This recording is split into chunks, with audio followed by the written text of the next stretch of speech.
बच्चों हम अपना एक टॉपिक पढ़ेंगे जो कि है रिलेशन।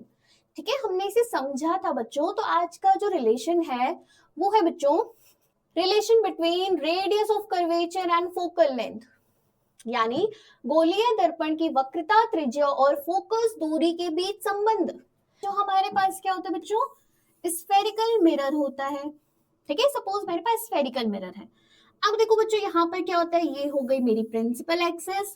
ठीक, अब इसका जो मिड पॉइंट होगा, ठीक है, जो बच्चों मिड पॉइंट होगा उसे बच्चों नाम दे देते हैं हम सी। ठीक, अब देखो क्या होता है, यहाँ पर हम मान लेते हैं ये क्या है, पोल है। अब ये वाली सेंटर ऑफ कर्वेचर से लेकर पोल तक की डिस्टेंस कहलाती है हमारी आर, और आर का भी जो बच्चों जस्ट हाफ होता है उसे हम कहते हैं फोकल लेंथ। ठीक है, ये रिलेशन की हम बात कर चुके थे। तो ये रिलेशन है बच्चों कि F equals to R by two. R by two का मतलब कि जो ये फोकल लेंथ है ये रेडियस की क्या होती है, जस्ट हाफ होती है। ठीक, इस रिलेशन को कुछ इस तरीके से भी लिखा जा सकता है कि R इक्वल्स टू 2F। ठीक है, आप इसे इस तरीके से भी लिख सकते हो कि R इक्वल्स टू 2F, यानी जो रेडियस ऑफ कर्वेचर होता है, ठीक है, वो फोकल लेंथ का क्या होता है, डबल होता है, ट्वाइस होता है। ओके, अब देखो बच्चों यहाँ पर हम पहले ही बात कर चुके हैं इन चीज की कि यहाँ पर आर क्या है, रेडियस ऑफ कर्वेचर यानी वक्रता, त्रिज्या। ठीक, अब देखो बच्चों जो स्मॉल एफ है वो होगा फोकल लेंथ यानी फोकस दूरी।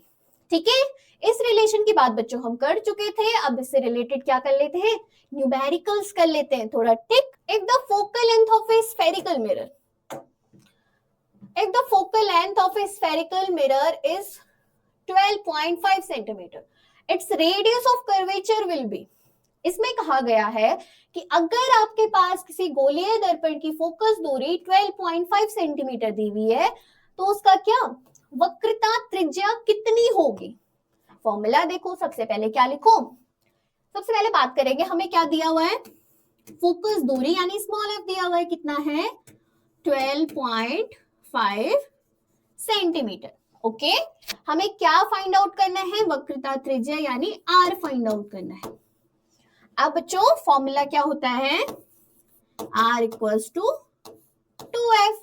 अब यहां से मुझे अगर फॉर्मूला पुट करूं मैं तो आर इक्वल्स टू कितना हो जाएगा, 2 इंटू स्मॉल एफ की वैल्यू कितनी हो जाएगी 12.5। ठीक, अब इसे अगर मल्टीप्लाई किया जाएगा तो तुम्हारा आंसर आ जाएगा बच्चों कितना, 25 सेंटीमीटर। ठीक है, ये क्या हो जाएगा, आंसर हो जाएगा। अब चलते हैं हम अपने नेक्स्ट टॉपिक की तरफ, जो कि है सबसे इंपॉर्टेंट टॉपिक, यानी आपका मिरर फॉर्मूला जिसे कहा जाता है दर्पण सूत्र। ठीक है, तो बच्चों इस फॉर्मूले की हेल्प से हम ये फाइंड आउट कर सकते हैं कि हमारे पास अगर कोई क्या है, मिरर है। ठीक, उसमें हमें क्या दे रखा है, ऑब्जेक्ट की डिस्टेंस दे रखी है, इमेज की डिस्टेंस दे रखी है, और हमें क्या निकालना है, फोकल लेंथ निकालनी है। ठीक, तो इसमें हम क्या कर सकते हैं, मिरर फॉर्मूला की हेल्प से इन सभी चीजों को फाइंड आउट कर सकते हैं। ठीक, तो बच्चों ये फॉर्मूला होता क्या है, बच्चों ये फॉर्मूला होता है 1 upon F equals to 1 upon V plus 1 upon U. ठीक, इसमें एफ वी यू क्या है बच्चों, हम इस चीज की बात कर चुके हैं। वी क्या है आपका, distance of image from mirror, यानी दर्पण से प्रतिबिंब की दूरी। ठीक, दूसरी चीज है बच्चों यू क्या है, distance of object from mirror, यानी दर्पण से वस्तु की दूरी। तीसरी चीज बच्चों जो स्मॉल एफ है वो क्या है, focal length of the mirror, यानी दर्पण की फोकस दूरी। ठीक, अब बच्चों ये फॉर्मूला आप सभी के लिए बहुत ज्यादा इंपॉर्टेंट है, क्योंकि क्या होता है बोर्ड एग्जाम में बच्चों इस टॉपिक से क्वेश्चन आता ही आता है। तो इसलिए क्या करना है, आपको ढंग से समझना है इस चीज को। ठीक है, अब देखो बच्चों फॉर्मूला हम देख चुके हैं कि मिरर फॉर्मूला क्या है। अब मिरर फॉर्मूला के आगे बच्चों आपके क्वेश्चन में एक और टॉपिक एड ऑन होके आता है, वो होता है बच्चों आपका linear magnification produced by mirror, यानी दर्पणों द्वारा उत्पन्न रेखीय आवर्धन। ठीक है बच्चों, यहाँ पर क्या है रेखीय आवर्धन, या कहा जाए लीनियर मैग्निफिकेशन क्या है।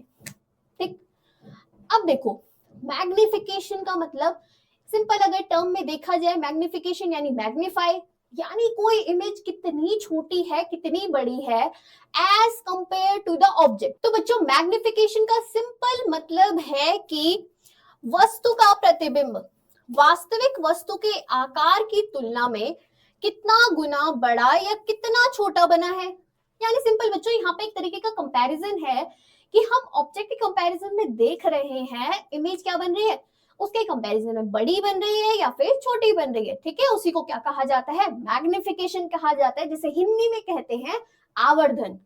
अब देखो बच्चों, अगर इसकी हम प्रॉपर डेफिनेशन देखें, ठीक है, तो बच्चों प्रॉपर डेफिनेशन ये होती है कि रेखीय आवर्धन को मुख्य रूप से प्रतिबिंब की ऊंचाई और वस्तु की ऊंचाई के अनुपात के रूप में परिभाषित किया जाता है।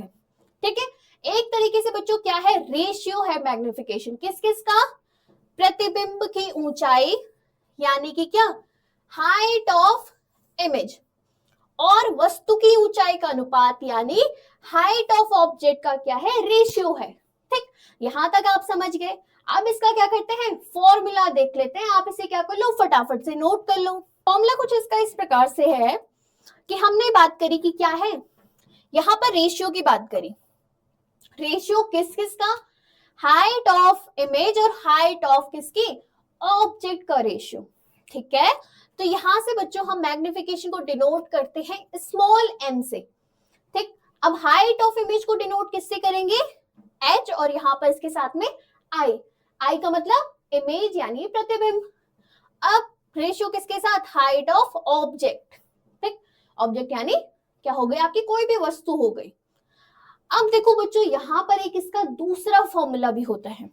ठीक है, जहां पर वस्तु की हाइट और इमेज की हाइट नहीं दी होगी, वहां पर आप फॉर्मूला यूज करोगे बच्चों, m equal to minus V upon you.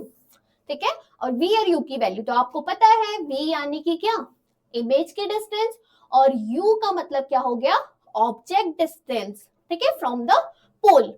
अब देखो बच्चों, यहां पर हम ये देख लेते हैं कि यहां पर जो भी क्या दिए गए, हमें सिंबल्स दिए गए हैं, उनका मतलब क्या है। अब देखो, जो स्मॉल m है बच्चों, वो है लीनियर मैग्निफिकेशन, जिसे कहा जाता है रेखीय आवर्धन। HI यानी कि बच्चों हमने क्या देखा अभी, हाइट ऑफ इमेज यानी प्रतिबिंब की ऊंचाई, तो HO क्या हो जाएगा, हाइट ऑफ ऑब्जेक्ट यानी कि वस्तु की ऊंचाई। अब साथ में V और U का कॉन्सेप्ट बच्चों हम जान गए हैं कि क्या है, image distance from pole and object distance from pole. ठीक है, तो बच्चों ये फॉर्मूला आपको बहुत अच्छे से क्या करना है, समझना है। इसे आपको क्या कर लो, इसे आपको एक तरीके से याद करना है। ठीक है, एक तो मिरर फॉर्मूला, दूसरा मैग्निफिकेशन का फॉर्मूला, क्योंकि इन्हीं का कॉम्बिनेशन से क्या आएगा, आपके बोर्ड में क्वेश्चन आएगा। ओके, आई होप आपने ये नोट कर दिया होगा। अब देखो बच्चों, इसके बाद क्या है, ठीक, हमने बात कर ली, मैग्निफिकेशन की बात कर ली है, उसके क्या कर लिया, फॉर्मूला की बात कर ली है, जितने भी क्या यूज हो रहे थे, नोटेशंस यूज हो रहे थे, उनके बारे में बात कर ली। अब करेंगे बच्चों कि क्या होता है, मैग्निफिकेशन की वैल्यू, ठीक है, m की वैल्यू, ठीक है, किस तरीके से क्या करेंगे, हम एक्सप्लेन करेंगे। ओके, तो बच्चों सबसे पहला जो पॉइंट है, इसमें सबसे पहला पॉइंट है कि अगर क्या होगा, पहला पॉइंट है कि अगर मैग्निफिकेशन 1 से बड़ा आता है, ठीक है, यानी मैग्निफिकेशन की वैल्यू अगर 1 से बड़ी आए, तब कैसी एक्सप्लेनेशन करेंगे। तो बच्चों उस कंडीशन में क्या होगा, जो भी इमेज बन रही होगी, ठीक है, जो भी इमेज होगी वो वस्तु के कंपैरिजन में बड़ी बनेगी। ठीक है, मैग्निफाइड इमेज यानी आवर्धित छवि बनेगी। ठीक है, ये भी आपको ध्यान रखना है। दूसरी चीज, इसका मतलब हो गया the image is larger than the object. ठीक है, आवर्धित का मतलब क्या हो गया, वस्तु के कंपैरिजन में जो इमेज है वो क्या बन रही है, बड़ी बन रही है। ठीक, अब देखो इसे नोट कर लेना आप। अब देखो सेकंड कंडीशन है बच्चों, ये भी इंपॉर्टेंट है। अब देखो यहां पर क्या है, अगर m की वैल्यू 1 के इक्वल है, ठीक है, m की वैल्यू 1 के इक्वल है, इसका मतलब होगा कि जो क्या है, the image is of the exact size same as the object. ठीक है, यानी क्या होगा, इमेज वस्तु के आकार की जितनी ही बनेगी। यानी अगर मेरे पास ऑब्जेक्ट की हाइट कितनी है? अगर मेरे पास हाइट है 10 सेंटीमीटर तो इमेज भी बन जाएगी 10 सेंटीमीटर की। ओके, अब बच्चों लास्ट है कि अगर मेरे पास m की वैल्यू क्या हो रही है, लेस देन 1 है, ठीक है, 1 से छोटी है m की वैल्यू, तो यहां पर ये चीज याद रखोगे कि क्या बनेगी, छोटा प्रतिबिंब बनेगा, ठीक है, यानी प्रतिबिंब वस्तु से छोटा बनेगा। ओके, ये सारी चीजें आपको क्या करनी है, ध्यान में रखनी है। ओके, अब देखो बच्चों इसके बाद क्या है, हम अपने नेक्स्ट टॉपिक पे चलते हैं।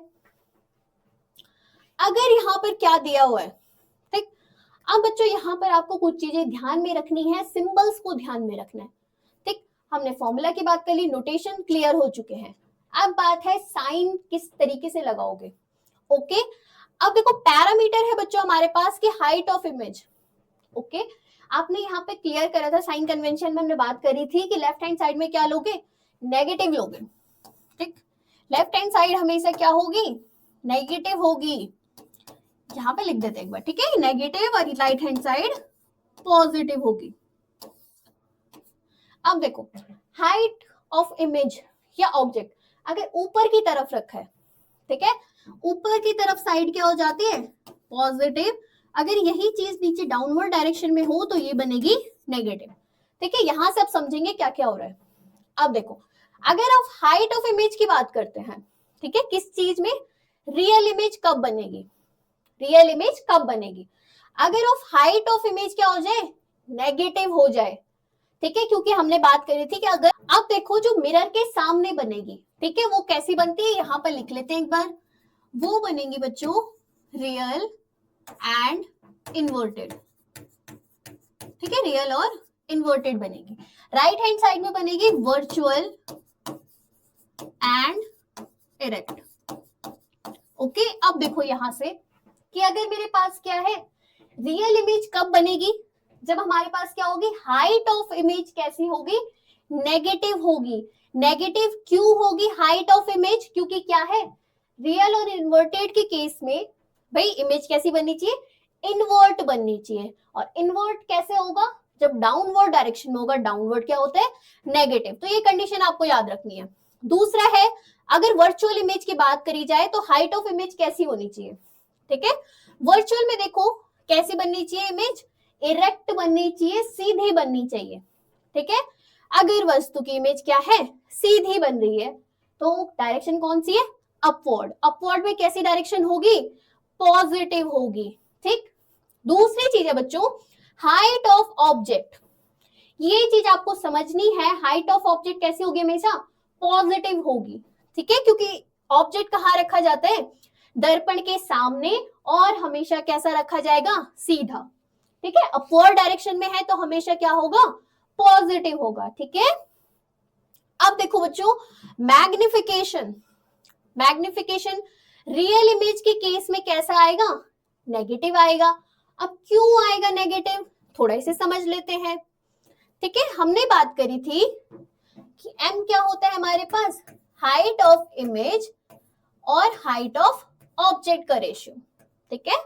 अब देखो मैग्निफिकेशन नेगेटिव होगा किस केस में, रियल इमेज के केस में, क्योंकि रियल इमेज में क्या बनेगी, इमेज लेफ्ट हैंड साइड में बनेगी, इधर साइड बनेगी, ठीक है, यहाँ कौन सी साइड होती है, नेगेटिव, और यहाँ पर जो हाइट ऑफ इमेज है, इमेज भी कैसी है, नेगेटिव बनेगी, यानी इसकी वैल्यू कितनी हो गई, नेगेटिव हो गई हाइट ऑफ इमेज, तो यहां से मैग्निफिकेशन क्या आ गया, नेगेटिव, ठीक है। अब देखो यही अगर मैं बात करूं वर्चुअल इमेज की, ठीक, वर्चुअल इमेज में यहां बनेगा, ये हो गया पॉजिटिव, तो यहां मेन रोल किसका है, हाइट ऑफ इमेज और हाइट ऑफ ऑब्जेक्ट का। अब देखो यहां पर कंडीशन कैसी बनेगी, पॉजिटिव क्यों होगा, क्योंकि अगर वर्चुअल है तो हाइट ऑफ इमेज कैसी बनेगी, पॉजिटिव बनेगी, यहाँ पर क्या हो गया पॉजिटिव, और ऑब्जेक्ट की हाइट तो हमेशा क्या होती है, पॉजिटिव ही होती है, तो यहां से मैग्निफिकेशन क्या हो जाएगा, पॉजिटिव हो जाएगा, ठीक। अब लास्ट है बच्चों इमेज डिस्टेंस, ठीक है, इमेज डिस्टेंस का रोल क्या है इसमें, ठीक है, रियल इमेज के केस में क्या होगा, इमेज कहां बन रही है, दर्पण के सामने बन रही है, ठीक है, तो कैसा हो जाएगा, नेगेटिव। वर्चुअल कहां बनता है, दर्पण के पीछे, तो ये कैसा हो जाएगा, पॉजिटिव हो जाएगा। ठीक है बच्चों, ये सारे रूल्स या ये टेबल आपको क्या करनी है, समझनी है। ठीक है, रटना नहीं है। इसे क्या करो, एक बार इस डायग्राम को आप समझ लेना अच्छे से, कौन सी साइड नेगेटिव होगी, कौन सी साइड पॉजिटिव होगी। तो यहां से आपको क्या हो जाएगा, मैग्निफिकेशन क्लियर हो जाएगा। तो ठीक है बच्चों, आज की क्लास में हम इतना ही रखेंगे। ठीक है बच्चों, तो मिलते हैं आपसे नेक्स्ट क्लास में, तब तक के लिए बाय बाय।